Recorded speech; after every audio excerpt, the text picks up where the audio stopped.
Alloh nimaga buyurdi? Nimani tikkalashlikka buyurdi?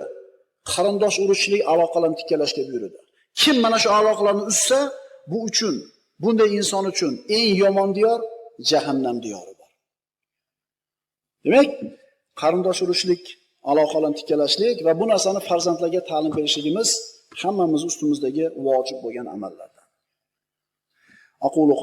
Mashhur qissa Rasululloh sollallohu alayhi vasallamga 20 yildan ortiq dushmanlik qilgan Quraysh Makka fathida Rasulullohni qo'l ostida turdi. Rasululloh sollallohu alayhi vasallam sahobalarni o'ldirgan, vatanlaridan quvib chiqargan Quraysh mushriklari Rasulullohni qo'l ostida. Mana shu yerda agar adolatli ish qilsa Rasululloh, bularni qilgan ishiga yarasha jazo qatl qilinishlik kerak ular. Ammo Rasululloh shu o'rinda adolat qildilarmi? Yo'q, fazl ko'rsatdilar. Ya'ni izhabu fa antumut tulaqa.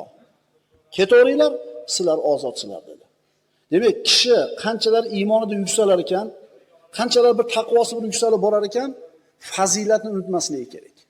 Bu degani ibodatdan uzoq bo'lgan qarindoshlarga o'ziga yarasha muomala qilish emas. Undan yaxshiroq muomala qilib qo'yishimiz kerak, toki haqqa biz sababli yurib qolsin ular.